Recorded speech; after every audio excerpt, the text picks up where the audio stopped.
Marathi hotspot हो मंडळी हो. हॉटस्पॉट इथंच आहे बर का. तर मग चला चॅनलला सबस्क्राईब करा आणि घंटी नक्की वाजवा. आपल्या सगळ्यांचा मराठी हॉटस्पॉट.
धन्य काळ संतो भेटी पायी मिठी पडली पायी मिठी पडली पायी मिठी पडली धन्य काळ संतो भेटी पायी मिठी पायी मिठी पडली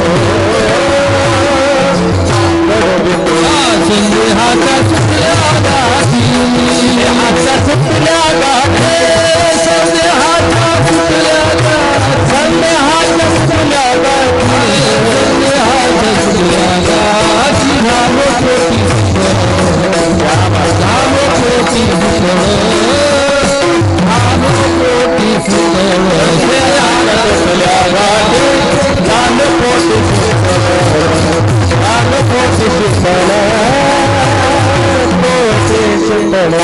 भवनाची साधा तारा या उत्तरा प्रसाद या उत्तरा प्रसाद या उत्तरा प्रसाद भवनाची साधा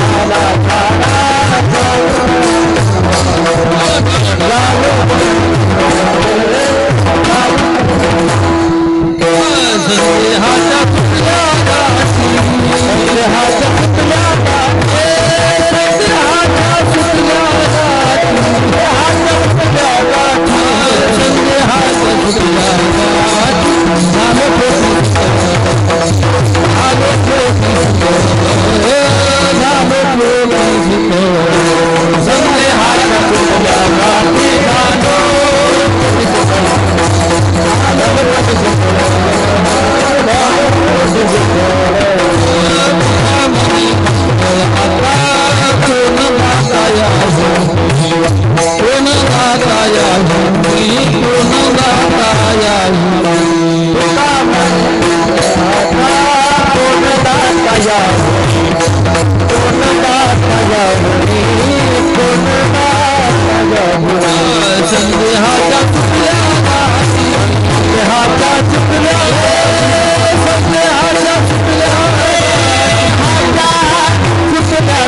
हरिभक्तपरायण संगीत विशारद शरण महाराज देवळे हरिभक्तपरायण खरसाडे महाराज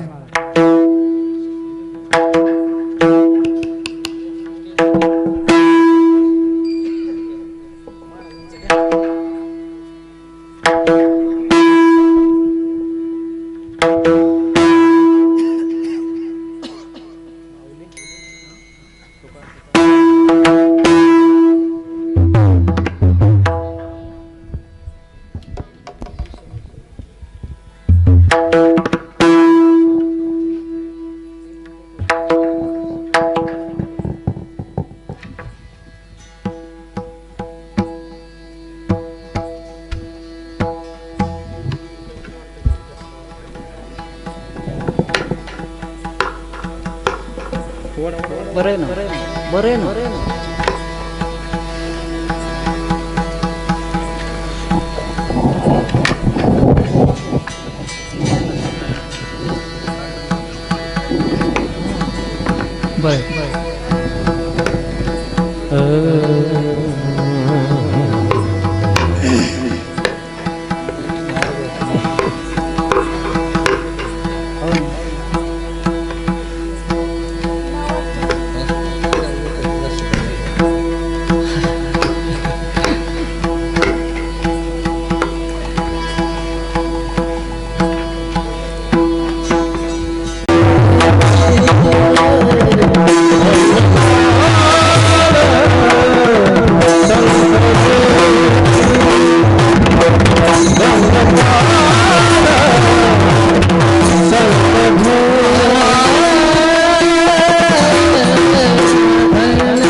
धन्यकाळ संत भेटी, धन्यकाळ संत भेटी, पायी मिठी पडली तू संध्याच्या सुटल्या गाठी, झालो पोटी शीतल भवनदीचा झाला तारा भवनदीचा झाला तारा या उत्तरा प्रसादी संध्याच्या सुटल्या गाठी झालो पोटी शीतल तुका म्हणे मंगल आता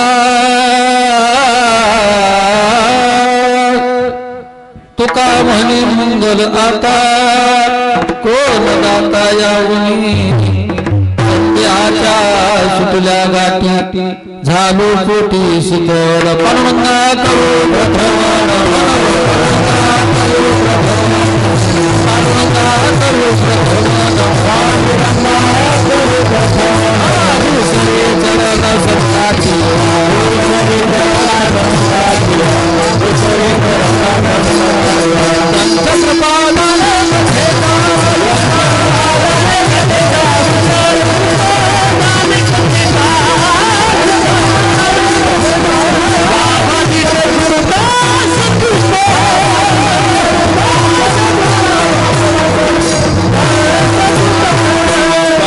करू प्रथम नमन दुसरे चरण संतांच्या त्यांच्या कृपादानी कथेचा विस्तारू बाबाजी सद्गुरुदास तुका जयांची केली स्मरण होय सकळ विद्यांच्या अधिकरण तेची वंदू श्री चरण श्री गुरूंचे नमस्कार आता ओम नमो ज्ञानेश्वरा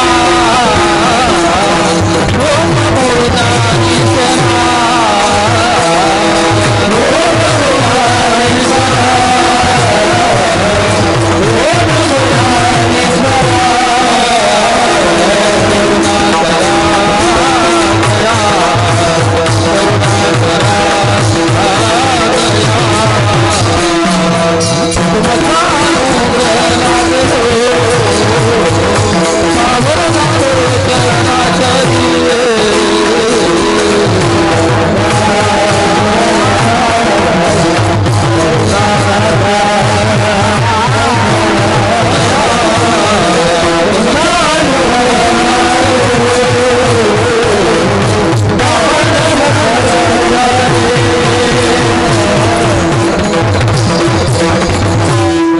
ज्ञानेश्वरा करुणा करा दयाळा तुमचा अनुग्रह लादलो पावन झालो चराचरी शुक्लां ब्रह्म विचार सार परमा माध्याम जगद्व्यापिनीं वीणा पुस्तकधारणीं बहिराम दंडतारापहं हस्ते स्फाटिकमालिकां विदधतीं पद्मासने संस्थितां वन्दे तां परमेश्वरीं भगवतीं बुद्धिप्रदां शारदां अलंकापुरी सिद्धभीट निवासी अखंड विद्यादिती शिष्यासी आयुष्यभर जेने परमार्थ केला विसरू कसा मी गुरुजी रामाला गुरुराया चरणी मस्तक ठेवी गुरुराया चरणी मस्तक ठेवी गुरुराया चरणी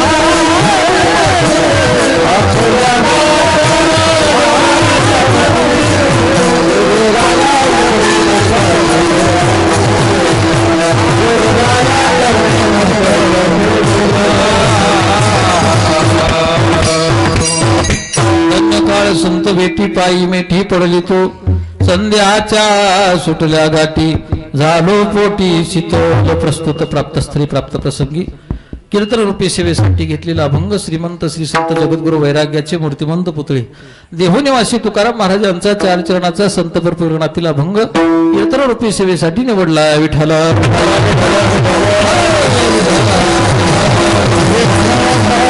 अभंग तुकोबारांचा असून अभंगातील प्रतिपाद्य विषय असा आहे महाराज अभंगातून संतांच्या भेटीला महत्व देत आहेत धन्य काळ संत भेटी पायी मिठी पडली तो ज्या काळाला संताची भेट होऊन मी त्यांच्या पायाला मिठी मारली तो काळ माझ्यासाठी अत्यंत धन्यतेचा आहे अत्यंत महत्वाचा आहे म्हणून काळाला धन्यता देणारा अभंग तुकोबारांचा आहे बरं महाराज संताची भेट झाली तुम्ही त्यांच्या पायाला मिठी मारली म्हणून तुम्ही धन्यता देतायत. संतांच्या भेटीत एवढं काय बरं तुमचं काम झालं? महाराजांनी सांगितलं, संदेहाच्या सुटल्या गाठी झालो पोटी शीतळ.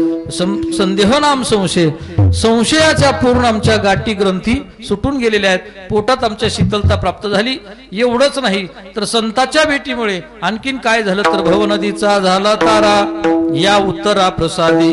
भवनदी या संसाराला भवनदी अशी उपमा दिली आणि या भवनदीचा तारा झाला तो कशानं झाला तर संतांच्या प्रसादानं झाला. या उत्तरा प्रसादे.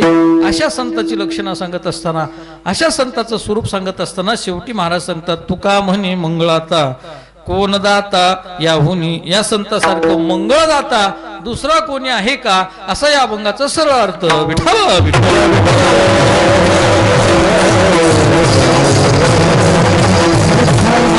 सरळ सरळ भावार्थ झालेला आहे. कशा निमित्त कार्यक्रम प्रत्येकाला ज्ञाते. सालाबाद प्रमाणे याही वर्षी चालत असलेला दक्षिणमुखी मारुतीरायाच्या प्रांगणामध्ये समस्त ग्रामस्थ मंडळी, मौजे मठपिंपळ गाव आणि गावातील सर्व तरुण मंडळी, पुरुष मंडळी, महिला मंडळी सर्वांच्या सहकार्यानं याही वर्षी होत असलेला हा अखंड हरिनाम सप्ताह आणि त्या सप्ताहातील आजची 4थ्या क्रमांकाची सेवा समस्त ग्रामस्थ मंडळी यांच्या वतीने आदरणीय चेअरमन साहेबांनी फोनवरती आमंत्रण दिलं आणि त्यांच्या आमंत्रणाचा स्वीकार करून या ठिकाणी तुमच्या सर्वांच्या दर्शनाचा योग आला. हे माझं परम भाग्य. विठ्ठल उपस्थित मंडळीपैकी आदरणीय परमपूज्य श्री संत रामदास बाबा या ठिकाणी कार्यक्रमाला आवर्जून उपस्थित आहेत. दुग्ध शर्करा योग आहे. सर्व नामांकित गुणीजन मंडळी, महाराष्ट्रातील दिग्गज आमचे परममित्र, माझे गुरुबंधू, संगीत सम्राट, संगीत विशारद, संगीत अलंकार आदरणीय हरिभक्तीपरायण शरद महाराज देवडे, आदरणीय हरिभक्तीपरायण माझे गुरुबंधू आदरणीय कीर्तनकार, उत्कृष्ट वादक गायक असे भीमरावजी महाराज खरसाडे, आदरणीय हरिभक्तीपरायण मधुकर महाराज हरतखेडेकर, आदरणीय हरिभक्तीपरायण माऊली महाराज पांगरीकर आणि सुंदर मृदंग सम्राट, मृदंगावर थाप टाकल्याबरोबर सर्वाच्या कानाला गोड लागेल असं ज्यांचा हात आहे आदरणीय हरिभक्तीपरायण महेंद्र महाराज या ठिकाणी उपस्थित आहेत. सुंदर साऊंड सिस्टीम आहे. माता माऊली, पुरुष मंडळी, मातृवर्ग, पितृवर्ग सर्वांची उपस्थिती महत्वाची. सर्वांच्या उपस्थितीचा मान आणि वेळेचं भान ठेवून बोलण्याचा प्रयत्न करतो. विठ्ठल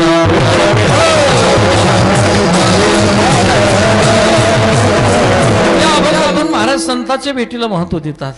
तुकाराम महाराजांसारख्यांनी संतांच्या भेटीला महत्व द्यावं आणि त्या काळाला धन्यता द्यावी. असं काय बरं त्या संतांच्या भेटीत दडलो याचं आपल्याला चिंतन पाहिजे. कारण तुकाराम महाराज काही सामान्य नाहीत. महाराज त्यांचा अधिकार जर आपण पाहू गेलो तर तो किता तुलनीसी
आज आनंद आहे महाराज. काय गुरुजन मंडळी असले की कार्यक्रमाला मजाच येते. महाराज गाने में क्या मजा है ये गाने वाले को पूछो, बजाने में क्या मजा है ये बजाने वाले को पूछो, और खाने में क्या मजा है ये कीर्तन में सोने वाले को पूछो. पण आज तसं नाही महाराज. ऐकणारेही श्रेष्ठ आहेत, गायक वादक सुद्धा श्रेष्ठ आहेत. मी तर नेहमी गुणीजन मंडळीवर बोलत असताना अंतःकरणापासून बोलत असतो, अरे गुणीजन मंडळीचे कदर करा आणि त्यांचं गुण पाहत जा. कारण गुणवान एक असा एकाएकी तयार होत नाही, त्याच्यासाठी घासावी लागते. विठ्ठल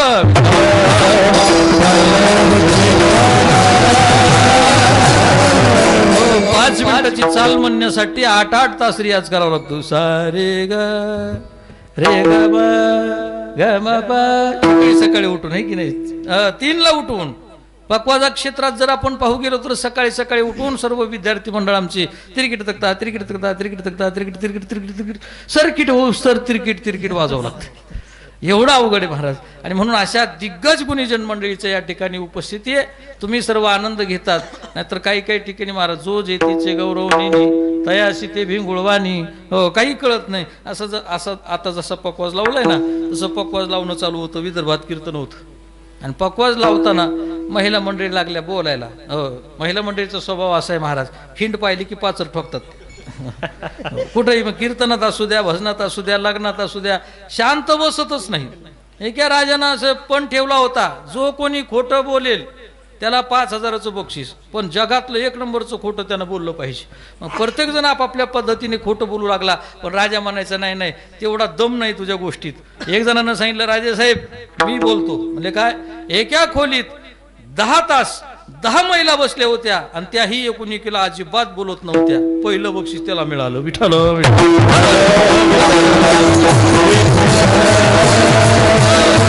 महिला मंडळीचा स्वभाव आहे महाराज. कीर्तन असू द्या ते शांत बसत नाही.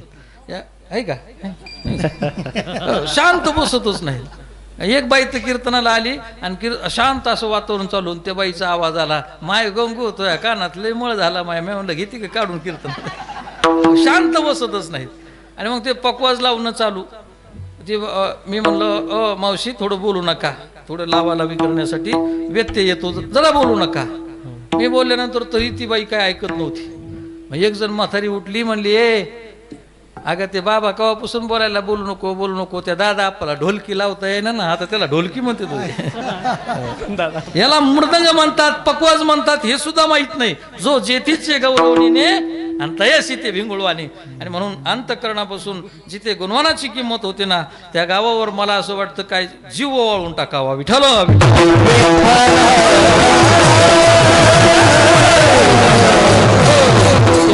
तुलनीसी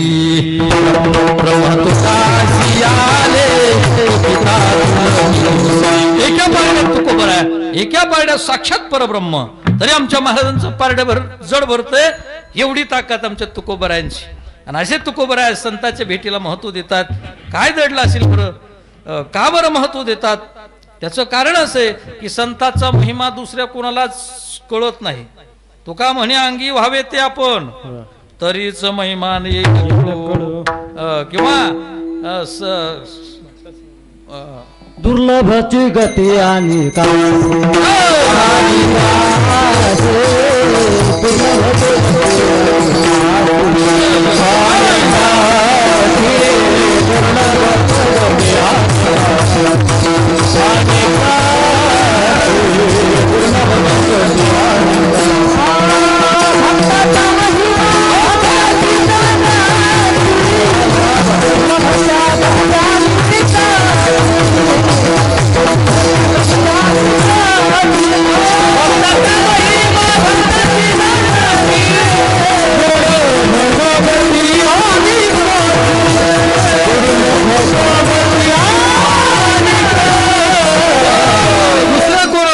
कळत नाही म्हणून तुकोबराय वर्णन करतात. पण तुकोबरायनं वर्णन करावं असं काय बरं घडलं आपल्याला यावरती चिंतन करायचं. कारण शास्त्रानं काही गोष्टी दुर्लभ सांगितल्या.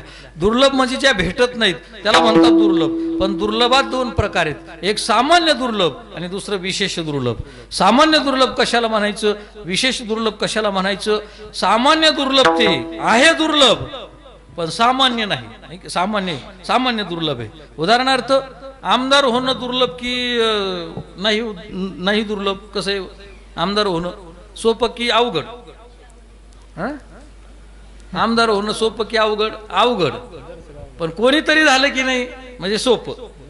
म्हणजे सामान्य दुर्लभ. लक्षात घ्या, मुख्यमंत्री होणं महाराष्ट्राचा दुर्लभ आहे, कोणालाही ते होता येत नाही.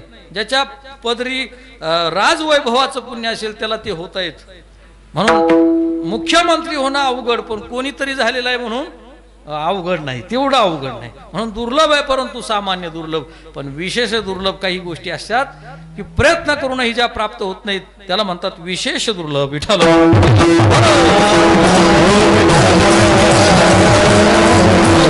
3 गोष्टी दुर्लभ सांगितल्या. दुर्लभम त्रैवमेवेत देवानुग्रह हेतुकम मनुष्यत्वम मुमुक्षत्वम महापुरुष संश्रया. शास्त्रानं 3 गोष्टी विशेष दुर्लभ सांगितल्या. मनुष्यत्वम म्हणजे मनुष्यपणा मिळणं ही अवघड गोष्ट आहे. याचे 2 अर्थ होतात. मनुष्यत्वम याचा अर्थ जन्म माणसाचा मिळत नाही एक अर्थ, आणि दुसरा एक अर्थ असा की माणसं जरी दिसत असली, माणसं आकृतीनं जरी माणसं दिसत असले तरी विकृतीनं मात्र माणसं नाहीत. शास्त्र सांगतं एशम न विद्या न तपो न दानम न चापि शीलम न गुणो न धर्म हे मृत्यू लोकी भूमी भार होता मनुष्य रूपेण मृगाशरंती. मनुष्य रूपेण, रूप मनुष्याचं पण आचरण मात्र मृगाच. आपण बोलताना व्यवहारात बोलतो की नाही, अहो तो का माणूस आहे करावं, त्याच्यापेक्षा जनावर बरं नाही तरी ही न पशु होणी. विठ्ठल विठ्ठल.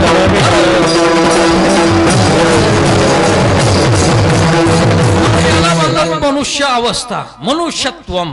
माणसं आकृतीनं वाढलेत, माणसासारखी दिसत आहेत पण वागत माणसासारखी नाही. अरे कशासाठी आपल्याला माणसाचा जन्म मिळाला? एका कवीनं सुंदर वर्णन केलेले महाराज.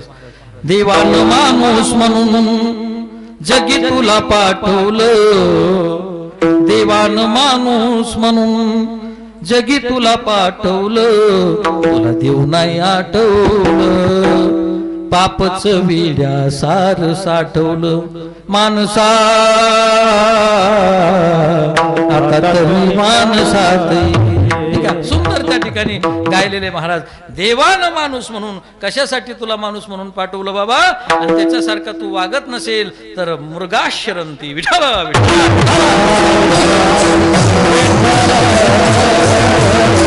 दुसरा अर्थ असा होतो माणसाचा जन्म मिळणं ही अत्यंत दुर्लभ गोष्ट. म्हणून मनुष्यत्वम, माणसाचा जन्म मिळाला कशानं मिळाला असं जर चिंतन केलं आपण, कशानं? पुण्यानं मिळाला का? पुण्याचे 2 प्रकार, सकाम पुण्य आणि दुसरं निष्काम पुण्य. सकाम पुण्य कशाला म्हणायचं? ते तो भुक्त्वा स्वर्ग लोकम विशालम तिने पुण्यमृत्य लोकम विशंती एवं त्रयी धर्म मनोप्रपन्ना गतागतम काम कामाल बनते. पुण्य करून स्वर्गात जाता येते, याला म्हणतात सकाम पुण्य. एक निष्काम पुण्य आहे, माते जे निपावी जे ते शुद्ध पुण्य. शुद्ध पुण्य केलं, निष्काम पुण्य केलं, देवाची प्राप्ती. सकाम पुण्य केलं, स्वर्गाची प्राप्ती. नरदेह कशाने मिळाला असं जर चिंतन केलं तर एके ठिकाणी महाराजांचं प्रमाण आढळून आलं. न घडो उपाय घड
देव काकताली नाही. न घडो पाय घडू आले, न घडणार पण घडू आले.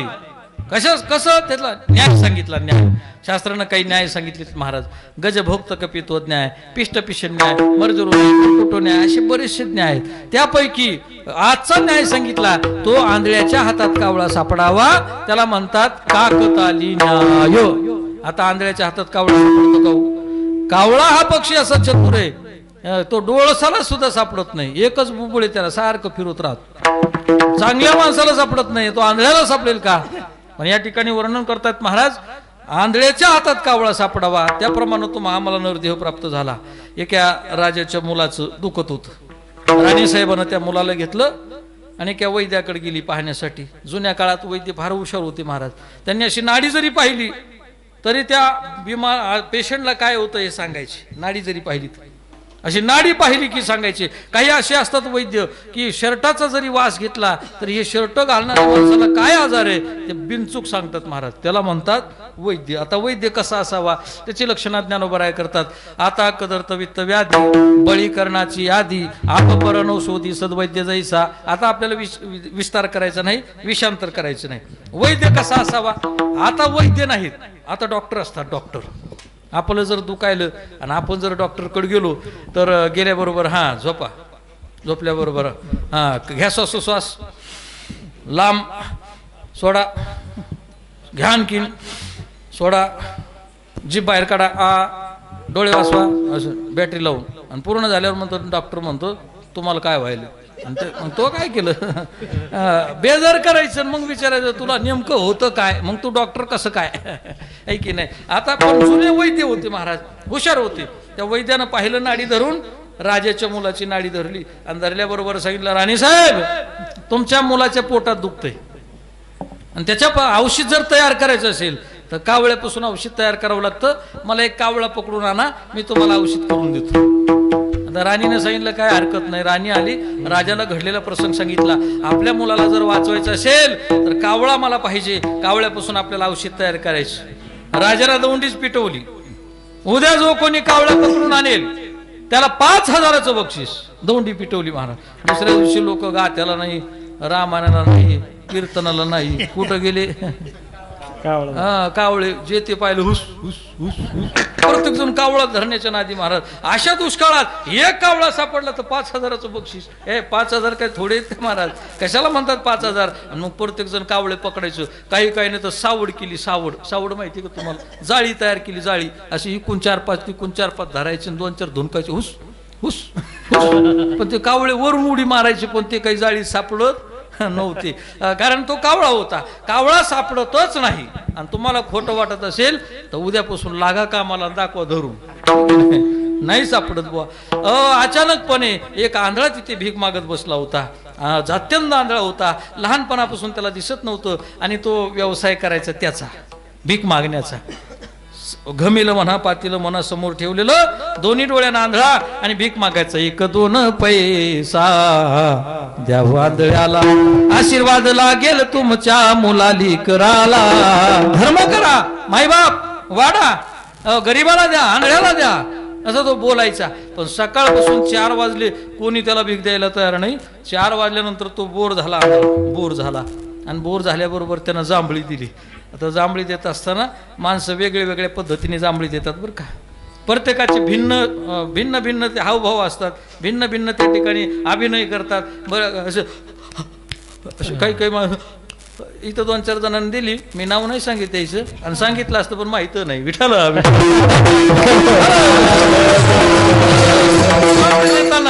विविध प्रकार लोक करतात. काही अशी चुटकी वाजवतात, काही असे हात चोळतात, असं काही हाताला पिळा, असं वेगळं करतात. आणि काही कोणी देवाचं नाव काय माहिती, आग करतात आणि आळस देतात महाराज. अनेक प्रकारचे. तसं त्या आंधळ्याला सवय होती. तो जांभळी देत असताना असा वरी टाळी वाजवायचा आणि मग राम म्हणायचं, अशी त्याला सवय होती. त्याला जांभळी आली आणि जांभळी आल्याबरोबर त्यानं सवयीप्रमाणे अशी टाळी वाजवली, राम. काय त्याचं पुण्य महाराज, काय योगायोग. त्यानं टाळी वाजवावं आणि तेवढ्याच वेगात कावळा तिथून जावा. असं सापडला त्याला, असं बरोबर. आणि सापडल्याबरोबर त्या आंधळ्यानं असा हात फिरून पाहिला. कावळाचे का अनुभव, कावळा, हा कावळाचे म्हणला. कारण त्यानं हात असा फिरवल्याबरोबर आंधळ्याच्या लगेच स्पर्श लक्षात येतो. कावळा सापडला, काय माझं भाग्य. आणि त्याने तो कावळा असा मिठीत मारला, बघला चांगला जाम. कारण आंधळ्याची मिठी फार वाईट असते महाराज. एका आंधळ्याची मिठी महाभारतात आली. तो भीम होता, भीम, लोखंडाचा भीम. आंधळ्याच्या मिठीनं असा भोगाच केला त्या लोखंडाचा. एवढी आंधळ्याची मिठी फार विचित्र असते. त्यांना असा मिठीत कावळा धरला. पण ज्ञानोबराय माणसाचा स्वभाव सांगतात, तैशी तृष्णा वाढी नल्या मग मेरूही हाता आलिया. माणसाची तृष्णा वाढली ना, मेरू पर्वत जरी त्याला दिला, मेरू पर्वत, तरी त्याच्या अपेक्षा पूर्ण होत नाही. कधी कोणाच्या अपेक्षा पूर्ण झाल्या का? कोणाच्या घरी जातो मी, 2-2 मजली लोक बांधतात महाराज. हौशीनं मोठ्या हौशीनं बोलवतात, महाराज घर पाहण्यासाठी या ना. आणि मग आम्ही जातो पाहण्यासाठी. वर इस्लापूर गेलो, 2 मजली, तरी अशी गजवरीच काढलेली. अरे हे कशाला काढले हो? महाराज जवकलं तर बघू पुढच्या वर्षी एखादा मजला तुमच्या आशीर्वादाने. दुसऱ्या वर्षी दुसरा मजला झाला. आता महाराज तिसरा मजला पाहायला या. आणि तिसऱ्या मजल्यावर आम्ही गेलो गजवरीच. आता कशाला जवकलं तर पुढं म्हणजे गजवरीच काढलेल्या. याला वरी जाण्याची वेळ येते तरी गज वरीच असते. शास्त्र पहा किती बारकाईन. अहो तुम्ही कितीही मोठा ताजमहल बांधा, किती मोठा महल बांधा, एक दिवस आपल्याला त्या महलातून निघून जायचे. महाराज स्वर्गीय प्रल्हादजी शिंदे यांनी एकच कवाली गायली हिंदीमध्ये, एकच, पण एवढी अप्रतिम अभंगाच्या तोला मोलाची ती कवाली आहे महाराज. तुला काही हिफाजत करले, तुला करे रखवारी, उड़ जाएगा एक दिन पंछी, रहेगा पिंजरा पिंजरा खाली, पिंजरा खाली, पिंजरा खाली, पिंजरा खाली. एवढाही पाल बांधा, एक दिवस आपल्याला जायचे. आणि म्हणून आपली हाव ही संपतच नाही. तसं त्या आंध्र्याला वाटलं एक कावळा सापडला की 5,000, आणखीन एखादा सापडला. अहो डोंगर जरी हातात आला तरी तृप्ती होत नाही माणसाची.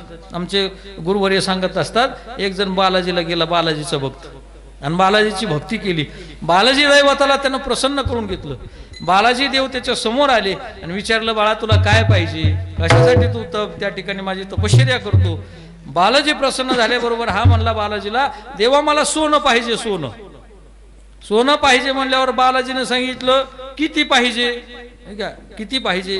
आता बालाजीने किती पाहिजे असं विचारल्यावर हे बालाजीलाच म्हणला, तुमच्याकडे किती. आता बालाजीला विचारावं का असं. बालाजीचं काम होतं बा, तुला किती किलो पाहिजे, का 2 किलो पाहिजे, का 1 क्विंटल पाहिजे, का 50 किलो पाहिजे, का 2 टन पाहिजे, नेमकं तुला किती पाहिजे. हा बालाजीलाच म्हणतो तुमच्याकडे किती आहे. बालाजीने सांगितलं, अरे माझ्याकडे लागेल तितकंय, पण तुला किती पाहिजे. हे म्हणलं, नाही नाही मला एकदा सांगा तुमच्याकडे किती. शेवटी बालाजीने कंटाळून त्याला सांगितलं, हा सप्तगिरी पर्वत दिसतो ना, हा पूर्ण डोंगर आखाच्या आखा सोन्याचा आहे. हा म्हणला, मग मला तितकं देऊन टाका. बालाजी म्हणलं, वा रे भक्त, तुला तेवढं डोंगर देतो, मी घेतो पारे येण्याची सप्त्यात. काय भक्त काय मागतील महाराज, सांगताच येत नाही. पण म्हणले आता भक्ताविना देवा आवडते काही, भक्ताशिवाय देवाला काही आवडत नाही. बालाजीने सांगितलं, काही हरकत नाही बाळा, तुला सोनं पाहिजे का, डोंगर पाहिजे का, देऊन टाकला तुला, जा घे, तथाच तू. एवढा मोठा डोंगर दिला. आता आनंद व्हायला पाहिजे की नाही. दुसऱ्या दिवशी परत गेला आणि लागला रडायला. बालाजीच्या समोर धरलं आणि रडू लागला. बालाजी देव प्रसन्न झाले, बाळा काय झालं रे राजा, का रडतो आता. म्हणले, देवा तुम्ही एवढं मोठं सोनं दिलं, पण हे सोनं माझ्या गावाकडे कसं न्यायचं. बालाजीने सांगितलं, अरे बाबा एवढं सोपं आहे, याच्यासाठी रडतो कशाला. अरे 10 चाकाचे तू ट्रक लाव, ट्रक, आणि 50-200 मजूर लाव, आणि हा डोंगर आका चक्का खांदून काढ, त्या टरकात टाकन गावाकडे जाऊ दे तुझ्या. तो म्हणला, देवा मला ते काय कळत नाही का एवढं सोपं, पण ते टर्क लावायला पैसे कुठून आणायचे. मग बालाजीने सांगितलं, अरे त्याच्यातला सोन्याचा दगड एखाद्याने सोनाराकडे नेऊन ते मोडून आण. तो म्हणला, देवा मला रडू त्याचं यायला. म्हणले कसं काय. म्हणले, मला त्याच्यातल्याला धक्काच लावू वाटाय ना, पा मोठूच वाटाय ना. बालाजी म्हणला, मग विक मला नेऊन आता, करतो काय. काय महाराज ज्ञानोबराच्या वयात महाराज तैशी तृष्णा वाढेनल्या, मग मेरू हाता आलिया. डोंगर नाही, टेकडी नाही, मेरू. मेरू पर्वत जरी हातात आला तरी माणसाची आशा संपत नाही. विठ्ठल विठ्ठल.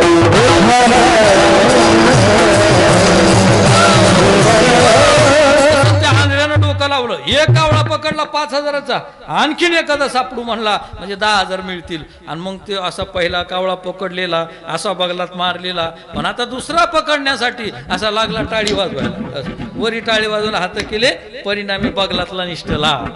याला म्हणतात की न घडो उपाय घडवाले. आता सापडेल का त्याला कावळा, नाही सापडणार. तसा नरदेह म्हणजे आपल्याला आंधळ्याच्या हातात सापडलेला कावळा आहे, पण आपल्याला त्याचं महत्व कळत नाही. आणि महत्व न कळल्यामुळं जसं ज्ञानोबराय सांगतात ना, तोडीला परिशू बांधीला गळा शुक्की काला भे. साबरी वाडी नल्या सरळा, वर फळना आत पोकळा नाही. कास्तन झाले गळा शिळी, ही दुसरी ओवी. कास्थन झाले गळा शिळीचे जैसे, पण हे तोडीला परिसो बहुमोर्ग जळ देखोनी डोळा, तुमकी जे अमृताचा गिळीता गळाळा. आणि तोडीला परिसो बांधिला गळा शुक्की काला भी. अभ्यास जर नसेल तर माणूस त्याचा माथेरा करतो, माथेरा. एक कुंभार दादाकडे गाढव होतं, गाढव.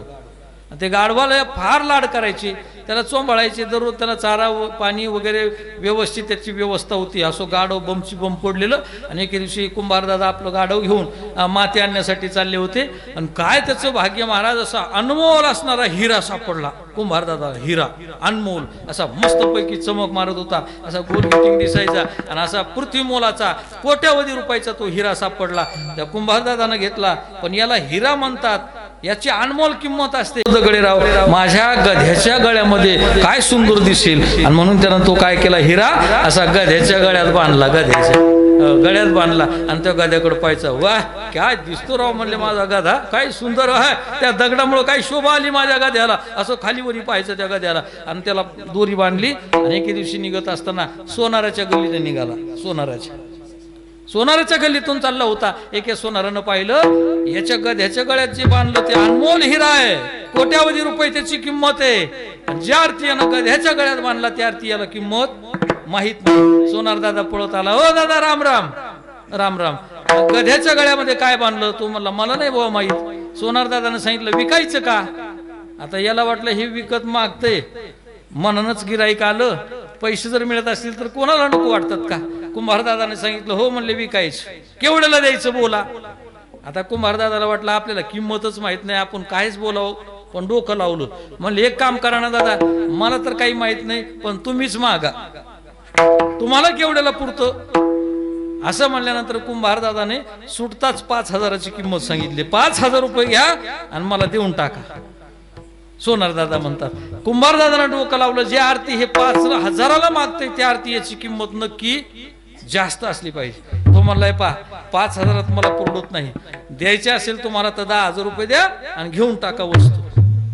तर सोनार दादा म्हणतात काय बारकाई करता राव, मी 5ला मागितली तुम्ही देत नाहीत. अहो द्या की 5ला. नाही देणार, 10,000च्या पेक्षा 1 रुपयाही कमी घेणार नाही. मग सोनार दादा म्हणतो एक काम करा, तुमचे 5 राहू द्या, माझे 10 राहू द्या आणि 7,000 रुपये घ्या आणि चला द्या बरं, सोडा बरं पटकन सोडा.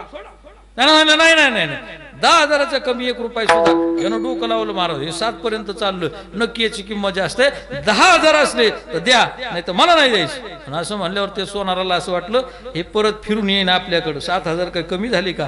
म्हणून तो म्हणला बरं नाही द्यायची तर नका देऊ, नाही घ्यायचं मला, जा जा म्हणल्यावर ते कुंभारदादानं गाढव उडत उडत पुढे गेला. आणि हे सोनार दादा वाटच पाहत होता वापस येईल म्हणून, असं कमरेवर हात देऊन त्याच्याकडेच पाहत. पण ती सोनाराची गल्ली होती. पुढे गेला की दुसऱ्या सोनारानं पाहिलं, अरे बापरे अनमोल हिरा याच्या गध्याच्या गळ्यात. सोनार पळत, चला हो दादा थांबा थांबा, हे काय म्हणले, द्यायचं का विकत. आता किंमत माहीत झाली होती. आता कुंभार म्हणतो द्यायचं, पण 10,000 असले तर. लगेच त्या सोनारानं बंडल काढलं 10चं, घे म्हणला 10,000 दे सोडून. त्यानं सोडून घेतलं की हे पहिलं जे सोनार होतं ना त्याची तळपायाच्या आगत मस्तकाला गेली. पळत चाला म्हणलं गाध्या आकार आहे तुला, आकार आहे का म्हणलं. काय झालं? अरे अनमोल असणारा तो लाखो रुपये कोट्यावधी रुपये किमतीचा हिरा 10,000 देतोस, गधा आहे म्हणले तू, गधा. असं म्हणल्यावर ते कुंभारदादानं असं पाहिलं आणि गध्याकडे पाहिलं. आणि कुंभारदादा त्या गध्याच्या कानात म्हणला, गध्या खरं सांग, हे गाधा मी गाधा का तू गाधा, खरं सांग म्हणलं. कारण याला हिरा म्हणतात, याला कोट्यावधीची किंमत असते हे मला माहित नाही, तुला त्याच्यातलं काही कळत नाही आणि याला कळून घेत नाही. मग खरा का दाखवून विठ्ठल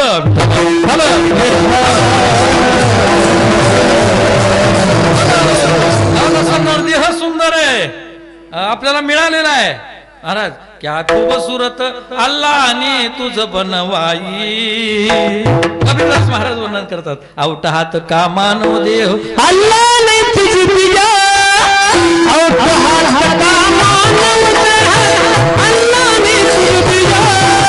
खाया पिया सुर से खोया, राहत जमाना खोया. खाया पिया सुर से खोया, राहत जमाना खोया. Allah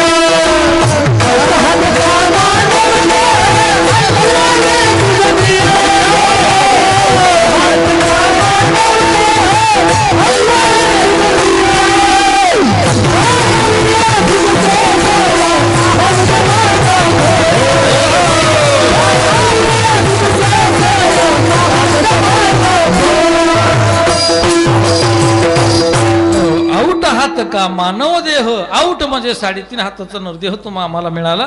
जाऊ द्या, मला विषयांतर जास्त करायचं नाही. मनुष्यत्व, मनुष्य ही अवस्था, माणसाचा जन्म मिळणं अत्यंत दुर्लभ गोष्ट आहे आणि म्हणून मनुष्यत्व.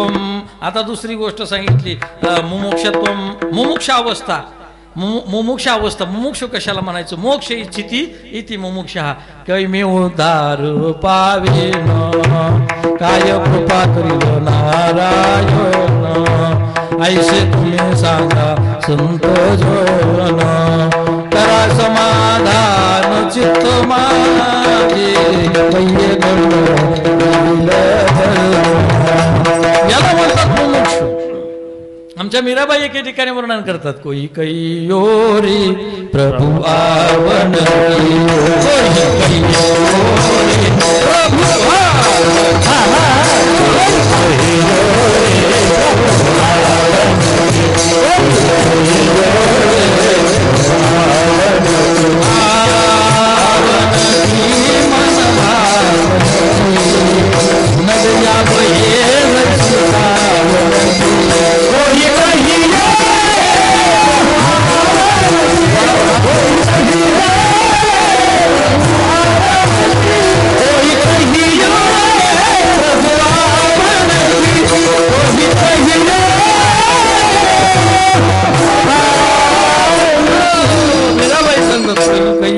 प्रभु आवन की.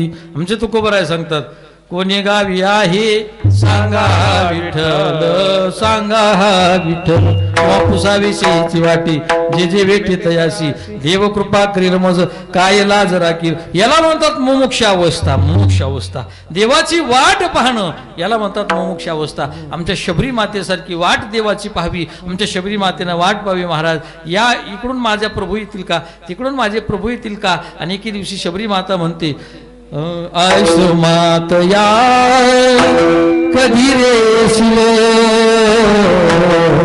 रामार नंदना,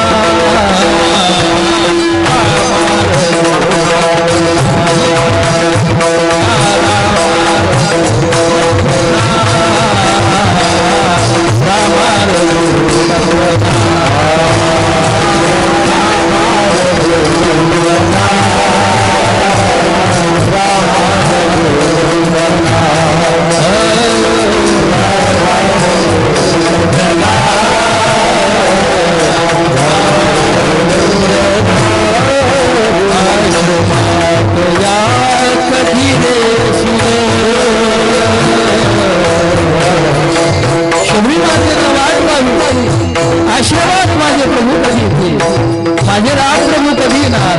माझे गुरुजी म्हणतात देव येईल तुला भेटतील. त्या दिवसापासून शबरी मातेच्या डोळ्यात पाणी, नाशिव नाही ना शबरी माता वाट पाहते. या रस्त्याला येतील का माझे प्रभू, त्या रस्त्याला येतील का माझे प्रभू, या रस्त्याला येतील का माझे प्रभू. प्रत्येक रस्त्याला जायचं. शबरी माती जंगलात जाते, जंगलात जाऊन आपल्या त्या ठिकाणी फुलं वेचते, पोरं वेचते आणि माझ्या प्रभूला ते पोरं अमृत मागू नये म्हणून शबरी माता प्रत्येक बोर खाते. या धोरणामध्ये एक एक एक एक बोर जमा केला आणि असे धोरण करून शबरी माता वाट पाहते. माझे प्रभू येतील, माझे प्रभू येतील, पण कधी येतील हो, कधी येतील, माझ्या आश्रमात कधी येतील. आणि म्हणून शबरी माता हात मारते देवाला, आशीर्वाद कधी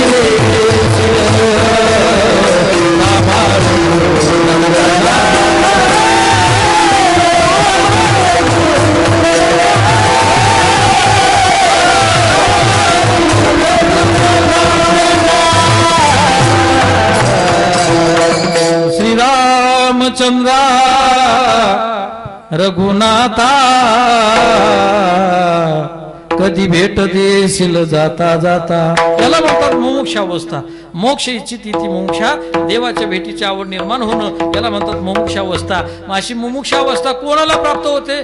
ज्ञानोबराय सांगतात, ऐशी कर्म साम्य दशा अस्तिची महापुरी रिक्ताती कोट्यावरी परी प्राप्तीची पहिलं तिरी विपायला निघे. म्हणजे कोट्यामध्ये एखादा असतो, कोटीमध्ये कोटी, कोटीमध्ये विठाला विठ्ठल.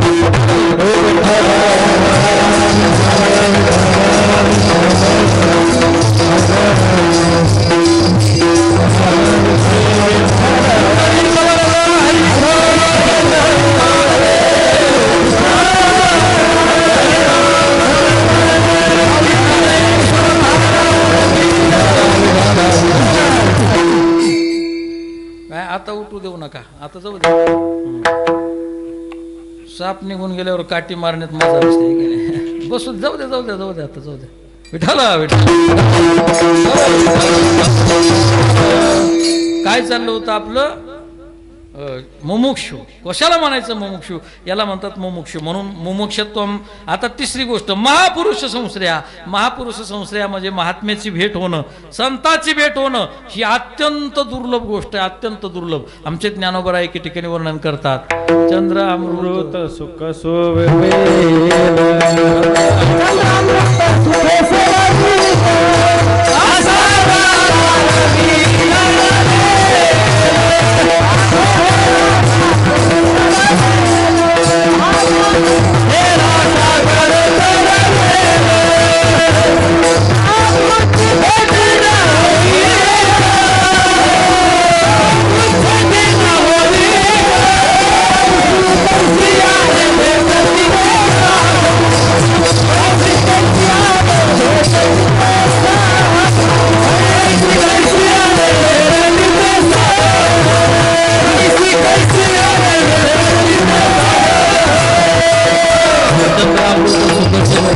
आस्था जाता रवी घडवेल, बाये वेळा सागर तरवेल, परित्या साधूची भेट न होईल का? किती अवघड, किती अवघड, किती अवघड. आमचे नाथ महाराज एके ठिकाणी वर्णन करतात भागवतामध्ये, व्याघ्र सिंहाचे दूध जोडे, चंद्रामृत या हाताचडे, परी त्या हरिप्रियाची भेटी नातुडे, हे दुर्लभ गाडे भाग्य मनुष्या. व्याघ्र सिंहाचे दूध जोडे, वाघिणीचं दूध काढता येतं म्हणले महाराज. काढता येतं का मधुकर महाराज? काढता येतं का वाघिणीचं दूध? मग महाराज काय म्हणतात, व्याघ्र सिंहाचे दूध जोडे, वाघिणीचं दूध. अहो एवढं सोपं नाही ते. वाघीण दूधच देत नाही. चला तुमच्या माहितीस्तव सांगतो, दूधच देत नाही, फक्त पिलाला दूध देते ती. आणि पिलाचं दूध पिणं झालं आणि पिलं का बाजूला सरकले, तुम्ही किती दूध काढण्याचा प्रयत्न करा, धोपण निघल पण दूध निघत नाही. आणि जर दूध निघलं असतं तर सरकशीमध्ये लोकांनी वाघाचा आयटम दाखवण्यापेक्षा वाघाचं दूध तोळ्यावर विकलं असतं, तोळ्यावर. आज आपण जगाच्या बाजारात फिरत असताना अनेक ठिकाणी पाहायला मिळतं, येथे गावरान गाईचे दूध मिळेल, येथे म्हशीचे दूध मिळेल, येथे जर्शा गाईचे दूध मिळेल. असं एखाद्यानं बोर्ड वाचला का हातवरी करा, येथे वाघिणीचे दूध मिळेल. वाचला बोर्ड? मग मिळत नाही. पण महाराज म्हणतात व्याघ्र सिंहाचे दूध जोडे. पण महाराज जे आरती म्हणतात, महाराजाच्या बोलण्यात दम आहे महाराज. कारण या जगाच्या पाठीमध्ये या हिंद विश्वराज्याचे संस्थापक छत्रपती शिवाजी महाराज यांच्यात अशी दानत होती, अरे वाघिणीचं दूध माझ्या राजानं काढलं. विठ्ठल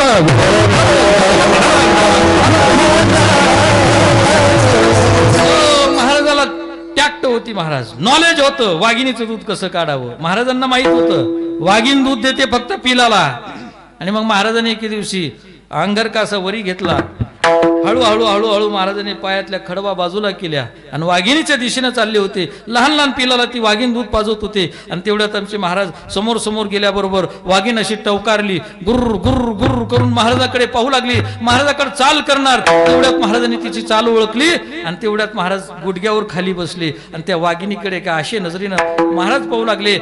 पाहत पाहत पाहत पाहत महाराजांनी अशी दोन्ही हात त्या वाघिणीला जोडले आणि महाराज विनंती करतात, हे आई, त्या लेकराला जसं लेकरू समजून तू दूध पाजवते तसं या शिवाजीला तुझं लेकरू समज आणि थोडंसं मला दूध दे. अहो धाराच लागल्या, धारा. विठ्ठल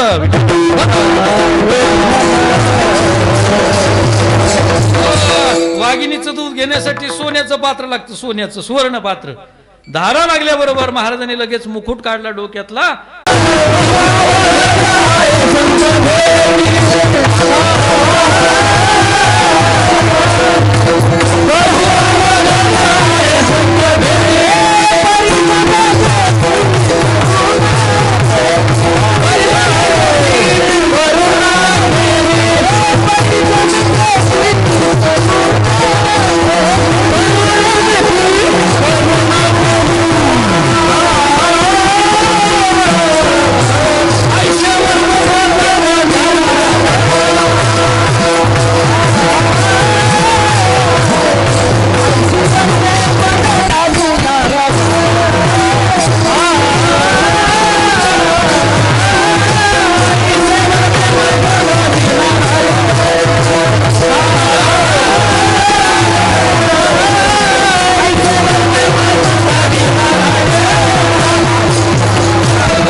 आई संत भेटी परी जगजेटी करुणा केली. नुसतं अवघड नाही, बहु अवघड. आणि म्हणून महापुरुष संश्रया, संताची भेट होणं अवघड आहे. मग अशा संताच्या भेटीसाठी काय करावं? मग ज्ञानोबराय सांगतात, आईशी कर्म साम्य दशा जेत होय विदेशा, मग श्री गुरु पैसा भेटीची गा.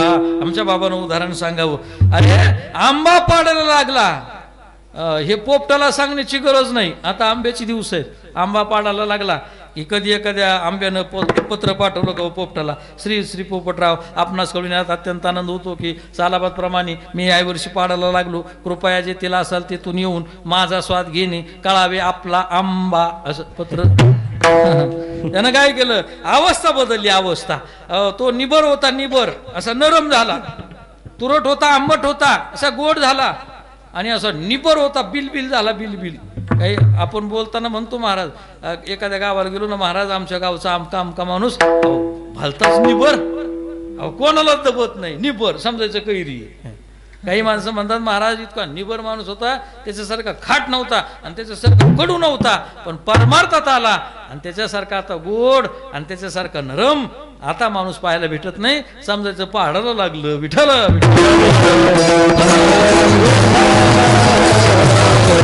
अशी अवस्था एकदा झाली रे झाली. मग तया साधू भेट देती आवची तारी, त्याला साधू येऊन भेट देतात. मला सांगत, मी कोणाचं ऐकून सांगत नाही, माझा अनुभव सांगतो. माझ्या गुरुनं मला एके ठिकाणी सापडविलं. सापडविले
वाटी जाता गंगे स्नान, मस्त की तू जाण ठेविला कर. महाराज सांगतात, माझ्या गुरुनं मी त्यांच्याकडे गेलो नाही, मला सापडत सापडत माझे गुरु माझ्याकडे आले आणि मला त्यांनी सापडिलं. माझ्या डोक्यावर त्यांनी हात ठेवला. अचानकपणे माझ्या डोक्यावर हात कुणी ठेवला हे पाहिलं मी वरी. साक्षात परब्रह्म, परब्रह्मलिंगम भजे पांडुरंगम, असे साक्षात पांडुरंगाचा अवतार आणि हा संताचा अवतार घेऊन त्या ठिकाणी आले. माझ्या विठोबाचा भाव आपणच देव होय गुरु. त्या ठिकाणी संताचं रूप घेऊन साक्षात परब्रह्म आले. आणि आल्याबरोबर संताची भेट होतच नाही आणि सायस न करता मला संताची भेट झाली आणि माझं हे किती भाग्य. आणि म्हणून महाराज सांगतात, संताची भेट होतच नाही आणि झाली तर टिकत नाही. कारण कठीण योगा होनी क्षम, ओकलिया होतो श्रम. काय तुकोबरायचे प्रमाणित महाराज, कठीण योगा एखाद्या वेळेस योग येत नाही आणि आला योग तर क्षेम होत नाही. जर आपण जेवायला गेलो तर दररोजच 5 पक्वानाचा योग येतो का हो? एखाद्याच वेळेला येतो, पण जर आला तर त्याचं क्षमही होणं महत्वाचं आहे. तुकोबराय सांगतात, ओ कलिया होतो श्रम, पाची पक्वांना खालन जर भडा भडा ओकलं तर काही उपयोगाचं आहे का? असे काही पंक्ती पठाण असतात महाराज, पंक्ती पठाण वाढच रिकामी जाऊ देत नाहीत, असे काही बहादर असतात. असे लग्नात पाहायला भेटतात. पा आता लग्न सराई तुम्ही बारकाईनं लक्ष द्या. शेवटचे मंगलाष्टका म्हणणं, अक्षता टाकणं, चटई गोळा करणं, संग सावधान जागा धरत बुक. आपण जर लग्नाला गेलो मग पंगत धरायला बसवतो, मंडप फुल कवाशिक बसले लोक उठलेच नाही, बसायचं संबंध नाही. जागच्या जागी सावधान करणं, चटई गोळा करणं, याला म्हणतात पंक्ती पठाण. असा एक पंक्ती पठाण पंक्तीला बसला. श्री बालाजीचा बेत होता जेवायला. श्री बालाजीचा बेत माहिती का तुम्हाला? श्री म्हणजे श्रीखंड, बा म्हणजे बालुशाही, जी म्हणजे जिलाबी, ला म्हणजे लाडू, असं श्री बालाजीचा बेत. आणि जेवायला जे पठ्या बसला महाराज, धोतर मागं सरकिलं, भाया मागं केल्या, टोपी गिपी काढून तयारीतच होता, हात गीत धुतली तिथंच मांडपात. असं वाटच पाहू लागला. आला वाढणार की वाढ, आला की वाढ, एकही वाढ वापसच जाऊ दे ना महाराज. लाडू, जिलाबी, बासुंदी, असा एवढा जेवला अगदी कोयता मारून गाडी भरली त्यानं. हो, कोयता मारून टम जेवला. माणसाला दोन जीभा असतात, एक ही जीभ मोठी बोलायची आणि दुसरी एक पडजीभ असते, त्याला पडजीभ म्हणतात. जेवता जेवता पडजिभेपर्यंत आलो, त्याच्या पडजिभेपर्यंत. मागून बोलताय भाग भाग भाग, इथपर्यंत आलं. बोलता कसं आहे? जिलेबी लाडू. शेजारचा म्हणला मरतो का काय?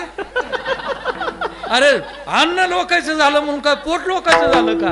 एवढं कुठं जेवण असतं का? असं शेजारचं म्हणल्यावर हे शेजारच्यावर तापलं.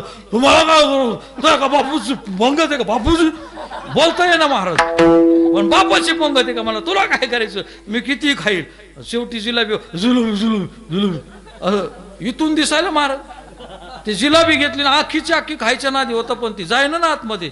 मग त्याने एक काडी तोडली त्या जिलाबीची, एक काडी, आणि ती काडी अशी आतमध्ये घातली. इथपर्यंत अन्न आल्यामुळे ती काय काडी मधात जायच ना, ती अशी लटकली, बाहेर काही आणि आतमध्ये काही, जस काय नळाची थोटी काढली अशी. अशी जिलेबी बाहेर आली ती. असं बसला जेवायला आणि ती जिलेबी बाहेर. तेवढ्यात कढीवाला, कढी कढी कढी, याला कढीवाल्याला आवाज द्यायचा, पण आवाजच निघायना ना त्या जिलेबीमुळं. आवाज देता येईना त्यानं. जिलेबी अशी बाहेर काढून कढी, आणि पुन्हा खोसली अशी. वाडा. शेजारी म्हणला, अरे भल्या माणसा कडी बोलवली, पण आता ही जागा, आता कडी कुठं घालशील? ते म्हणला, मी जिलेबीच्या पुंगळीत घालीन, तुला काय करायचं? असे काही लोक असतात महाराज, त्यानं ती जिलेबीच्या पुंगळीत कडी ओतली आतमध्ये. पण शेवटी परिणाम काय झाला? शेवटच्या घासात कडी सोबत माशी गेली. माशी, या माशीचा स्वभाव असा आहे, ज्ञानोबराय सांगतात, माशी आपण याते गिळवी परी पुढीला वालतीशी नवी. पोटात माशी गेल्याबरोबर पूर्ण श्री बालाजीचं बेत आतमध्ये लागला डचमळ करायला, गुळ गुळ गुळ गुळ. माशी गेल्यामुळं घळमळ घळमळ घळमळ, मंडपातून उठून भाडा भाडा भाडा भाडा बाहेर जाऊन. हो कलिया होतो श्रम. काय तुकोबरायनं विनोद केला महाराज. आमचे ज्ञानोबराय विनोद करतात. विनोद करण्यासाठी व्हॉट्सअपची गरज नाही. विठाला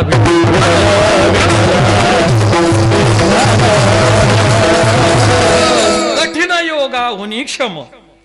योग येत नाही आणि आला योग तर त्याचा क्षेम होत नाही. म्हणून महाराजाच्या लक्षात आलं की आता संताची भेट होत नाही, सायास करून संताची भेट होत नाही. अचानकपणे मला भेट झाली आणि अशा संताचा आता वियोग होऊ नये म्हणून त्यांच्या पायाला मिठी तुकोबराय मारतात. आणि त्या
पायी मिठी पडली तो, पायाला मिठी मारली तो काळ माझ्यासाठी धन्य. कारण संतांची भेट होत नाही आणि झाली तर टिकत नाही. एका जनार्दनी घडो त्यांचा संग, न व्हावा वियोग जन्मोजन्मी. संग घडावा पण वियोग होऊ नये. महाराजांचं प्रमाणे महाराज आमच्या महिला मंडळी भजन करताना म्हणतात, पण शब्दाचा अपभ्रंश करतात बरं का. शब्द मागची पुढची माग पुढे झाले की अर्थ बदलतो. शब्द बदलला की अर्थ बदलतो आणि अर्थ बदलला की परमार्थ बदलतो. नुसत्या टिंबात किती महत्व आहे. पांडव हे कुंतीचे, पांडव कोणाचे? कुंतीचे. कुंतीवरलं टिंब काढला अनुसार पांडव हे कुत्तीचे हा कुत्तीचे म्हणजे नुसता अनुसार जरी काढला तर अर्थ बदलून जातो. आमच्या मंडळी सांगतात, एका जनार्दनी घोड त्यांच्या संग. आता घोड कशाला? मी भजन ऐकलं, म्हणलं मावशी घोड कशाला? म्हणले महाराज पायी पायी चालताना पाय दुखल्यावर लागतं कधी मध्ये बसायला. घोड संताच्या संग. म्हणलं घोड नाही, घडो त्यांचा संग. अन्न व्हावा योग जन्मोजन्मी. योग म्हणजे त्यांचा योगच येऊ नये तसं नाही. न व्हावा वियोग जन्मोजन्मी. म्हणून प्राप्त संत होत नाहीत आणि झालेले प्राप्त झालेले संत चिरकाल टिकत नाहीत. आणि म्हणून संत प्राप्त झालेले चिरकाल टिकावे म्हणून महाराजांनी त्यांच्या पायाला मिठी मारली आणि त्या काळाला तुकोबरा धन्यता देतात. आता महाराज बोलताना पहा, धन्य काळ संत भेटी. काळाचे 3 प्रकार आहेत. कोणते कोणते रे? कोणते कोणते काळाचे प्रकार? हा बरोबर आहे, चुकत नाही सांग. हा शबास. 3 काळ, वर्तमान काळ, भूतकाळ, भविष्य काळ. 3 काळ. एका दिवसात सुद्धा 3 काळ असतात. एका दिवसात माहितीत कर तुम्हाला? एका दिवसात सकाळ, दुपार नाही, त्याला मॅचिंग बसत नाही, मग मध्यान्ह काळ म्हणायचं. सकाळ, मध्यान्ह काळ आणि सायंकाळ. म्हणजे एका दिवसात सुद्धा 3 काळ असतात. सकाळ, मध्यान्ह काळ आणि सायंकाळ. काय महाराज बोलतात, तू कोणी घेतले मोती जैसे. महाराजाला विचारलं, महाराज कोणत्या काळाला नेमकी भेट झाली? ज्या काळाला भेट झाली तो काळ धन्य. सकाळी झाली असेल सकाळ धन्य, मध्यान्ह काळी झाले असेल मध्यान्ह काळ धन्य, आणि संध्याकाळी झाले असेल संध्याकाळ धन्य. धन्य काळ संत भेटी, पायी मिठी पडली तो. पण महाराज पायाला मिठी मारली त्या काळाला धन्यता देतात. एवढा काय बरं त्या संत समागमात दडलं आम्हाला तरी सांगा. त्याचा अर्थ अभंगाच्या दुसऱ्या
संध्याच्या सुटल्या गाठी झालो पोटी शिकवलं. महाराज सांगतात संध्याच्या गाठी सुटल्या, ग्रंथी सुटल्या. संध्याच्या गाठी म्हणजे संध्याच्या म्हणजे संशयाच्या.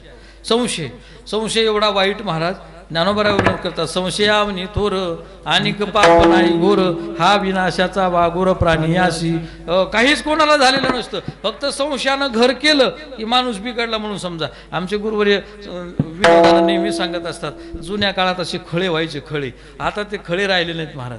आता कारण पाऊस नाही, पाणी नाही, धान्य नाही आणि त्यामुळं आता खळ्यात मजा नाही. पण जुन्या काळात खळे राहायचे आणि ज्वारीचं असं मोडावर असं राखण असायचं म्हातारं, एके घरचं श्रीमंत घरचं म्हातारं. आणि त्या खळ्यावर जाऊन ते झोपायचं. त्या म्हाताऱ्याला 63 नातू होते. किती नातू होते? 63. हो होते. तेव्हा काय जमाना तो नव्हता, हम दो हमारे दो. आता काही दिवसानं आता सध्या हम दो हमारे दो. काही दिवसांना असा जमाना निघणार आहे हम दो हमारा एक. आणि काही दिवसांना हम दोन हमारे दोच हमच दो. एक नाही दो नाही, हम दो आणि हमच दो. पुन्हा लेकरू बाळ होऊ द्यायचं नाही. काय कायदा काढतील काही सांगता येत नाही बा. जाऊ दे, माझा विषय तो नाही. विठाला म्हाताऱ्याला 63 नातू होते, 9 मुलं होते, 9. आणि त्या 9 मुलाला पुन्हा 7 मुलं होती. 9 साथी 63 भरले की नाही. 63 नातू होते. आणि मग घरची म्हातारी म्हणायची, जाय खड्यावर बाबा झोपलेत, बाबा पशी जाऊन झोपाव. आणि मग ते पोरं खड्यावर झोपायला जायचे म्हाताऱ्यापाशी. आणि म्हाताऱ्यापाशी 63 येऊन पोरं झोपले की म्हाताऱ्याला पांघरायलाच लागत नसं. काही छातीवर काही बरगडत पोरं, म्हाताऱ्याचं दम कोंड पोरं अरे अरे पूर्ण पोरं अंगावर झोपायचे महाराज. 63 असं बमची बम आग या मावळ बसल्यावरच म्हातारं दिसायचं. आणि ते म्हातारं झोपायचं. असा होळीचा सण आला. उन्हाळ्याच्या सुट्ट्यात होळी असते ना, होळीचा सण आला. आणि होळीचा सण एवढा मस्तपैकी आनंदाने साजरा झाला. असा पुरणपोळ्या, मोठा वाडा, मोठं खटलं आणि पूर्ण पुरणपोळ्याचं बेत झालं. सर्वांचे जेवण वगैरे झाले. म्हाताऱ्यानं 2-4 पोळ्या आणल्या. जुनं म्हातारं होतं. गावरान तूप टाकून 2-4 पुरणपोळ्या खाल्ल्या. खळ्यावर म्हातारं झोपायला गेलं. पोरं त्याच्या मागच गेले म्हाताऱ्याच्या. होळी संपली आणि दुसऱ्या दिवशी धुरुडा खेळायचा म्हणून पोराने रंग आणला. पहिल्या दिवशी तयारीला लागतात बरं का. पिचकाऱ्या धुरुड्याचं पूर्ण तयारीला लागतात. माणसं सुद्धा तयारीला लागतात. पण माणसाची तयारी जरा वेगळी असते नाही का. माणसाची तयारी वेगळी असते. आधीच त्या दिवशी बंद असतं ना त्याच्यामुळं. आणि मुलं कलरची तयारी करतात. प्रत्येक मुलाने आपापला कलर आणला. आणि एका मुलानं 50 रुपयाचा कलर आणला, लाल भडक कलर. असा ओरिजिनल कलर आणला. एकदा लावला की परत निघलाच नाही पाहिजे 2-4 दिवस. त्यानं ते डब्यामध्ये कालवला. डब्यात टंबरेल असतं ना, टंबरेल. काही भागात त्याला चिनपाट म्हणतात, चिनपाट. त्या टंबरेलाच त्यानं तो कलर कालवला. म्हाताऱ्याच्या बाजीखाली ठेवला सकाळी खेळायला. सकाळी उठल्या बाबाच्याच अंगावर फेकायचं म्हणला. आणि तो कलर काढून म्हाताऱ्याच्या अंगावर जाऊन झोपलं. तशी त्याला झोप लागली. आणि सकाळी पहाटे 3ला म्हाताऱ्याला अर्जंट कॉल आला. Urgent call. रात्री पुरणपोळ्याचा कार्यक्रम झालेला आणि म्हणून कॉल 3लाच आला. म्हातारा असं आरभरून उठलं. पोरं उठा उठा उठा. सरे पोरं असे म्हाताऱ्यानं धुवून केले आणि गडबडीत म्हातारं उठलं. घाईचा कॉल होता म्हणून म्हातारं पाणी पाहू लागलं. इकडे तिकडे डबा पाहू लागला. अंधारात असा डबा भरलेलाच म्हाताऱ्याच्या हाताला लागला. जमलं म्हणला. पाणी मिळालं आणि डबा मिळाला. म्हाताऱ्यानं डबा घेतला. गडबडीनं आचे कोचे खवले. आचे कोचे माहिती आहेत का तुम्हाला? आचे कोचे हे आच्या आणि हे त्याच्यात कोच्या. असं आचे कोचे खवले. म्हातारा डबा घेऊन पळतच गेलं. आता म्हाताऱ्या माणसाला जास्त वेळ लागत नाही. गेल्या धीरकात ताकडा अंधा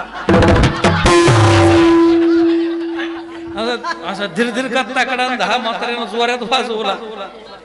आणि पाणी घेतलं म्हाताऱ्यानं. पाणी आणि काष्टा घालायला हात पाहिला. लाल भडक हात दिसल्याबरोबर म्हातारं म्हणलं, अरे बा मेलो. घाम येणं चक्कर येणं म्हातारं खाली पडलं. काही खरं नाही म्हणला. कोतळ फुटला आपला. पोटात आग व्हायली रे बापो. म्हातारं लागलं बोंबलायला. श्रीमंत घरचं म्हातारं. रक्त गेलं म्हणलं आता काही खरं नाही. ह्या पाला आला हात लोकांना दाखवायला. ह्या पाला आल भडक हात झालं रे बाबू. पूर्ण रक्त पडलं रे बाबू. श्रीमंत घरचं म्हाताऱ्याने हातपाय गाळाले. महाराज मरतो रे बाबू. पोरानं उचललं. बाबा घाबरू नका. लागेल तितका पैशाला वापरून तुम्हाला दवाखान्यात नेऊ. म्हातारं गाडीत घातलं की जालन्यात गाडी. डॉक्टर साहेब अर्जंट केस तपासा बाबाला. डॉक्टर विचारता, बाबा काय झालं? कवापासून झालं? आज सकाळीच. हो डॉक्टर साहेब. काय झालं? अहो पोटात आतडे तुटले हो. आग व्हायली हो.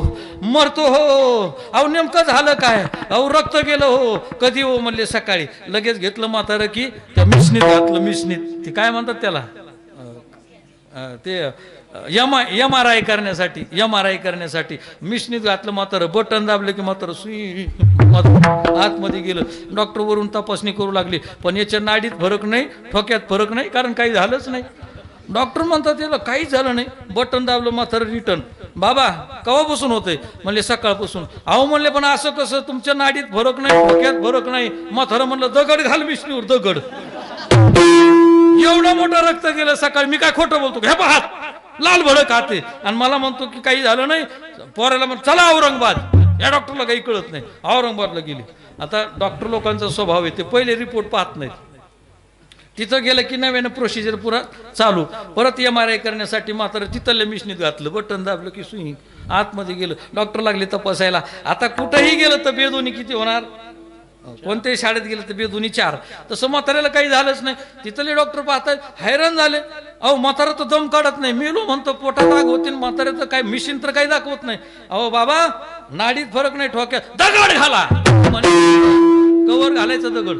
आणि मग डॉक्टर म्हणले, हे पा मुलांनो, ही केस आमच्या हातची राहिली नाही. आता तुम्ही म्हाताऱ्याला दवाखाने ठेवू नका, तुम्ही आपलं घर जवळ करा.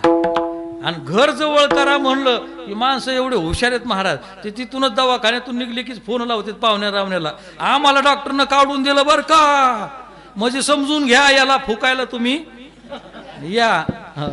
केला इशारा, जाता जाता नुसतं इशारा करतात, आम्हाला डॉक्टरना काढून दिलं बरं का, आमच्या बाबाची तब्येत काही बरोबर नाही, आणि आता तुम्ही तुमच्या पद्धतीने या. आणि मग जेच महाराज फोन चालू झाले, श्रीमंत घरचं म्हातारं, पूर्ण गाव बंब भरलं. VIP गाड्या आल्या, पूर्ण गावात गाड्या सोडायला जागा नाही. श्रीमंत घरचं म्हातारं होतं, तेवढं तर ॲम्ब्युलन्स आली. म्हाताऱ्याचा आवाज, मेलो रे बाबो, पोटात आग व्हायली रे बापू. म्हातारं लागलं ओरडायला. सुना रडतायत, नातू रडतायत, लेकी रडतायत, मोठाले लेकर रडतायत, म्हातारी रडते, नातू पांतू सर्व रडू लागतात. पण एकच पोरग शिवे द्यायचे महाराज, निबऱ्याच्या म्हाताऱ्याच्या. लोक म्हणले म्हातारं मरायला आलं नाही, बंड्या कोणाला शिवे देतोय? कोणाला शिवे देतो बंड्या? म्हाताऱ्याला देतो म्हणले. या अरे पण झालं काय? 50 रुपयाचा रंग संडासला नेला बाबानं सकाळी. मग लोक म्हणले, बाबा तुम्ही तर बंड्याचा रंग नेलता म्हण. आणि मग म्हातारं म्हणतो, हो राव, रंगावानी दिसायला बरं का. याला म्हणतात संशय. विठ्ठल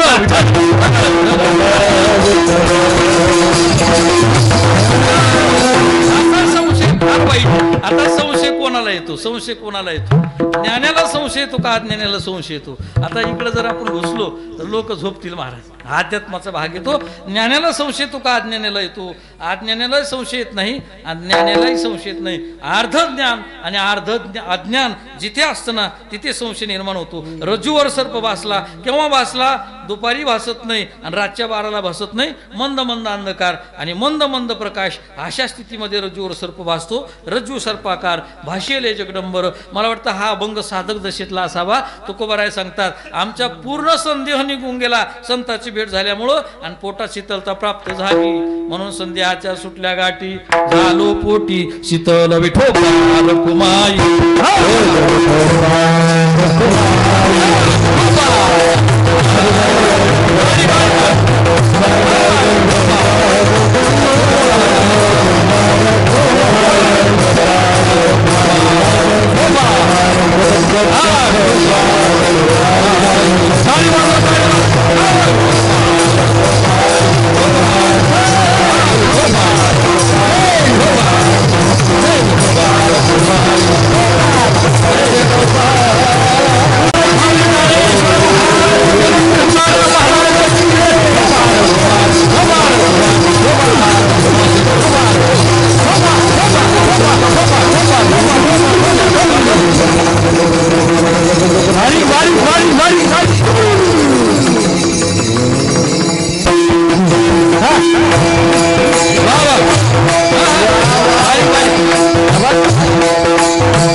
संत बेटी पायी मिठी पडली तो संध्याच्या सुटल्या गाठी झालो पोटी शिटी. आणखीन काय झालं महाराज तर ही भव नदीची संसाराला नदीची उपमा दिली. या संसारात सामान्य नदीत बुडालेला माणूस दुसऱ्या तिसऱ्या दिवशी फुगून वर येतो आणि या भव नदीत बुडालेला माणूस परत वापस येत नाही. बुडाले तयाचा मूळ ना मार्ग किंवा बहुत जन गेले नाही आले मागोते. अनेक जण गेले पण माग आले नाही. कोण कोण गेले? आजा मेला पंजा मेला बाप बसना गेला देखत ना तू पण तोही तैसा झाला. उठा उठा जागा पाठी भय आली मोठी पंढरी वाचवणे तुला ठाव नाही कोठी. म्हणून याला भवनदी म्हणतात. आणि या भवनदीतून जर तुम्हाला तरुण जायचं असेल तर तुम्ही याची पायी घाला मिठी मोलने घे जग जेठी का भावा एका साथी कांदावा हे आपुला. कोणी सांगितलं? हे साधू संतांना सांगितलं. म्हणून शरण जावे सर्व भावे देवा तो हा उतरील पार भवदुस्तर नदीचा. आणि म्हणून करिता विचार तो हा दृढ संसार ब्रह्मादिका पार नुलंगवे सामर्थ्य असा असणारा हा भवनदी. आणि या भवनदीचा सहजपणे तारा झाला या संताच्या प्रसाद रूपी आशीर्वादाने अभंगाचं तिसरं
झाला तारा त्या उत्तरा प्रसादी. अशा संताचं रूप सांगतात स्वरूप सांगतात आणि त्याची लक्षणा करतात अभंगाच्या शेवटच्या चरणात.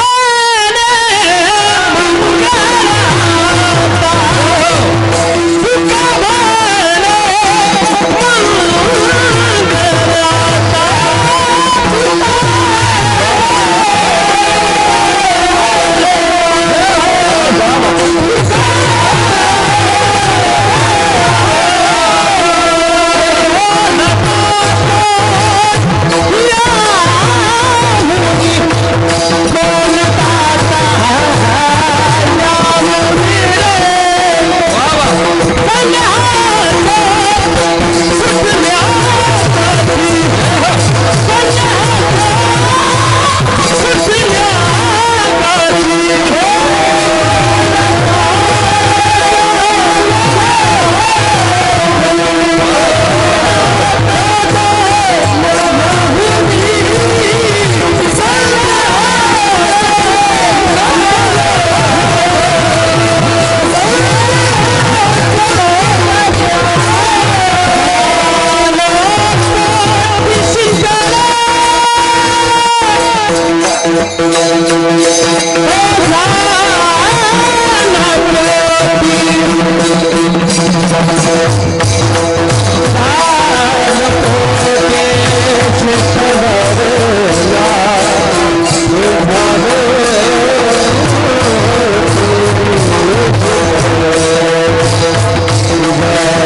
संध्याच्या सुटल्या गाठी झालो पोटी शीतल धावते वेगत अभंगाचा भावार्थ करण्याचा प्रयत्न केला. अभंगाचा भावार्थ असाच असेल असा माझा आग्रह नाही. यात जे चांगले ते माझ्या गुरुवारांचं परमपूज्य प्रातस्मरणीय वैकुंठवासी गुरुवार जयराम बाबा भोसले आळंदीकर यांचे. जे वाईट असन विनोदच असन ते माझ्या बुद्धीचे दोष. आपल्यानी बळी नाही मी बोलत सका कृपावंत वाचार्याची साळुंकी मंजूळ बोलत सेवानी शिकविता धनी वेगळा तू. परत एकदा सर्व ग्रामस्थ यांना द्यावे तेवढे धन्यवाद. आमच्या चेअरमन साहेबांनी फोन करून दरवर्षीप्रमाणे माझ्यावर नितांत प्रेम या गावचं आणि याही वर्षी मला बोलवलंय. परत एकदा सर्व मायबाप श्रुती मंडळीचं दर्शन झालं. आमचे परमस्नेही सर्व गुणीजन मंडळी, दिग्गज गुणीजन मंडळी, एक एकाहुनी बळी रे असे सर्व गुणीजन मंडळी आणि यांची उपस्थिती या ठिकाणी लाभली. आणि उत्कृष्ट साऊंड सिस्टीमवाल्या दादांना सुद्धा द्यावे तेवढे धन्यवाद. जीव की प्राण म्हणजे सिस्टीम असते, नंबर 1 सिस्टीम आणि सर्वच वातावरण उत्कृष्ट. आणि म्हणून सर्वांना ही सेवा या ठिकाणी सर्वांच्या चरणी अर्पण करतोय. आणि झालेली सेवा या ठिकाणी पूर्णविराम देऊन सेवेला या ठिकाणी किंवा तुमचे केले धर्म कीर्तन सिद्धी नेले येतजी माझे उरले पायिक पण दानेश्वर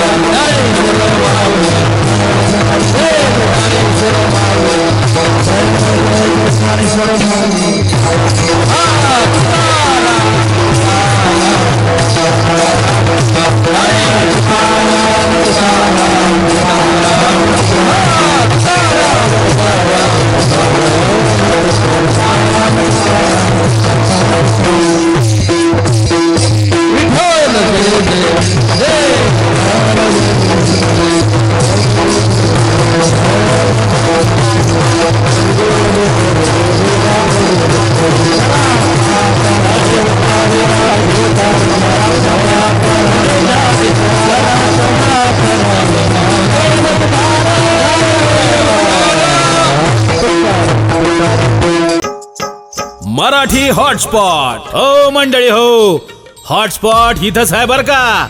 तर मग चला चॅनलला सबस्क्राईब करा आणि घंटी नक्की वाजवा.